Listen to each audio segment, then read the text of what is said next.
Hi, and welcome back to Football Made Simple. Another big test and another big response from Arteta's men, who ran out 3-2 winners thanks to goals by Saka and Nketiah, while Martinez and Rashford netted for United. The XG suggested it was a deserved win for the Gunners, but what tactics were on display from these two managers, and what made Arsenal's press effective where United's looked shaky? Let's take a look. And we'll begin with Arteta's tactics in possession. When Arsenal were in more controlled possession, if they stayed in their default shapes like this, or in a double pivot with Xhaka deeper, United could very much be man-to-man, with Fernandes and McTominay pushing higher up onto the men and Eriksen remaining deeper, although we could see some rotation between these two men. And in these defensive situations, United did okay, but as we know, Arsenal are a well-drilled offensive and defensive unit, so they had solutions for this. As we often see them do, they could shift to more of a back three, with White tucking in at right centre-back.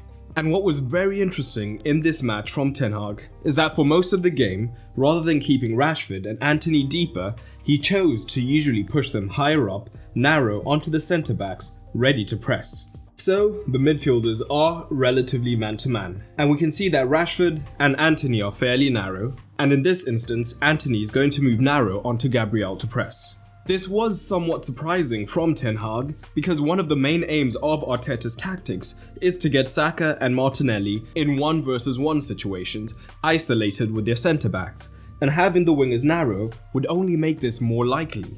So what that meant is that in these situations, a fullback could potentially receive in space, and in goal kick situations, this was emphasized even more, as when Ramsdale had the ball, the shape could look something more like this, meaning the fullbacks could both receive with little to no pressure.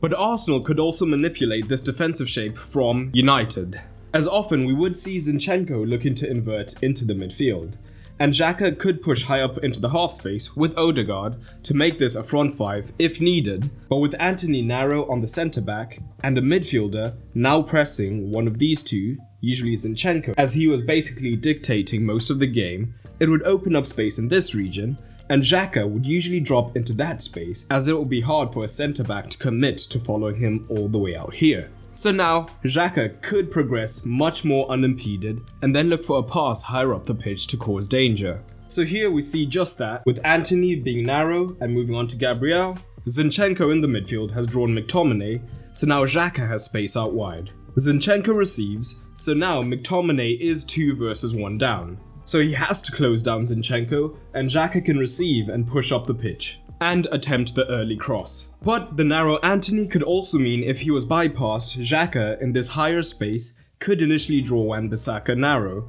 This would open up the passing lane to Martinelli, who would then be in this great 1-versus-1 position, with Xhaka supporting him with half-space runs, and these 1v1s is what Arteta's side thrives on. Although Wan-Bissaka is excellent in 1v1s, so for the most part was able to handle this. But this same shape could cause problems in other ways, as Martinelli hugging the touchline could mean that Wan-Bissaka was drawn out much earlier, and with Nketiah lurking centrally as well as Odegaard pushing in and around that region, Varane found himself dragged in a little bit more. So what this would mean is that although Fernandes could press Zinchenko and most times use his cover shadow to prevent the pass, on rarer occasions if Zinchenko was able to get the ball to Xhaka, there would now be a gap in the defense to attack. So here we have that situation where Xhaka and Zinchenko are in the same vertical line.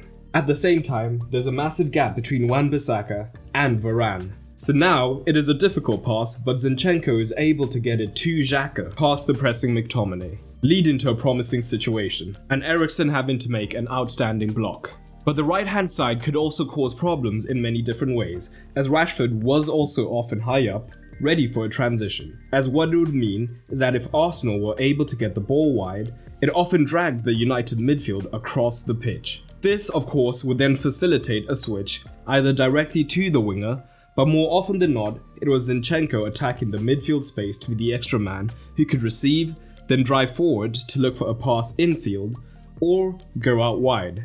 And Zinchenko was great with both directions.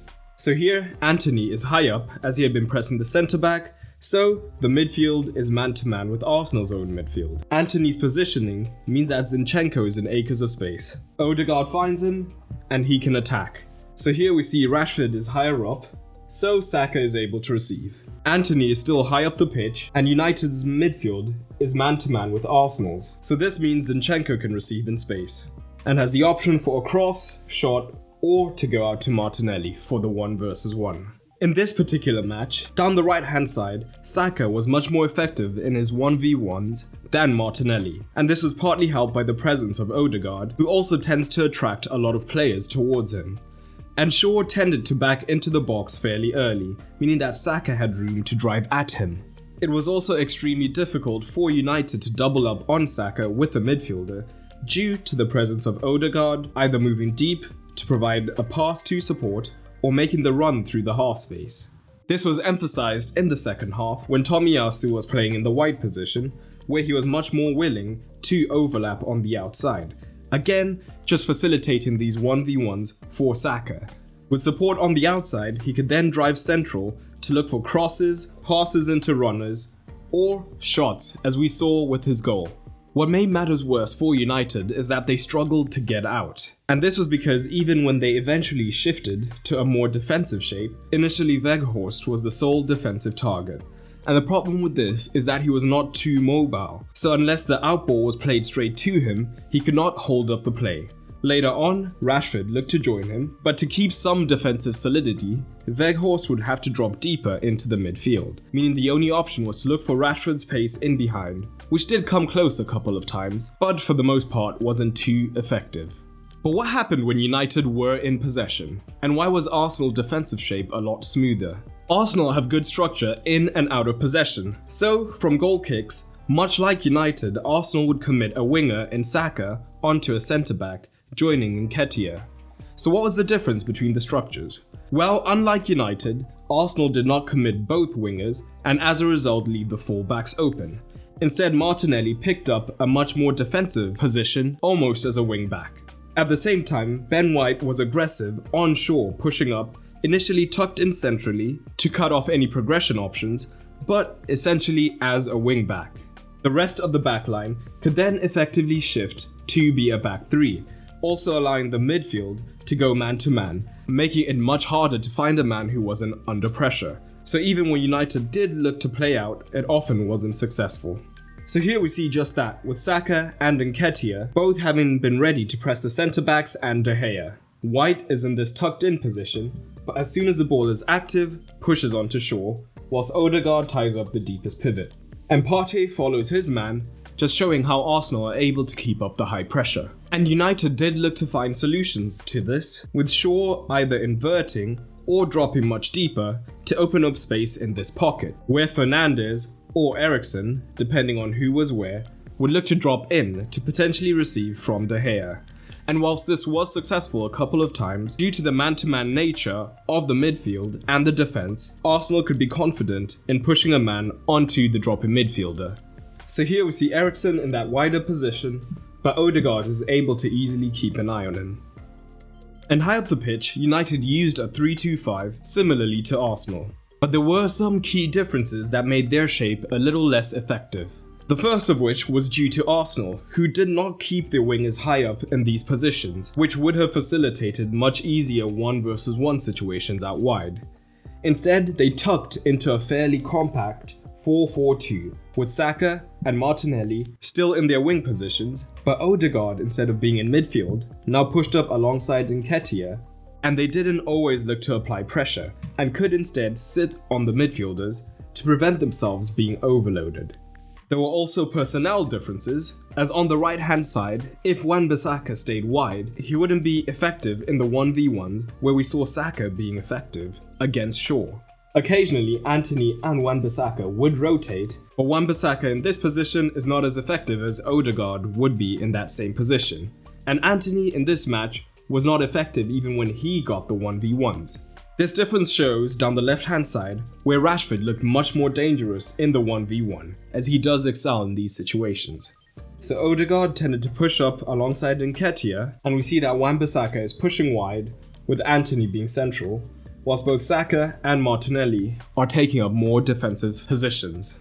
And lastly, by not pressing, it meant that the likes of Eriksen would find it much harder to get onto the ball. so we saw a lot more of him having to drop deep where it would be much harder to make a difference-making pass in order to just get onto the ball. If you enjoyed this video, you'll love this deep dive onto how Arteta has taken the best elements of Pep's tactics, added his own special sauce, and taken Arsenal to the next level, linked in the cards right now.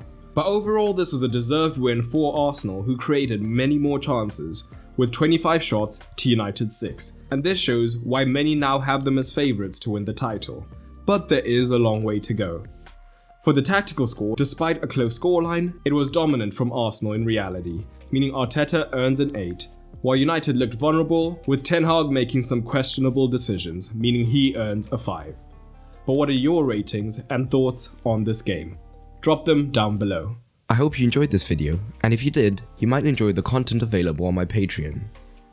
Not only does Patreon help to support the continued production of content, as I am a one-man team, but it also gives you early access to videos that will come on the channel. You'll also get exclusive videos, get to vote on polls, and so much more. And it's cheaper than ever, no longer having a tier system, so everyone on the Patreon gets access to all the content. So head over to patreon.com/footballmadesimple to check it out. But that's all for today, and remember, keep it simple.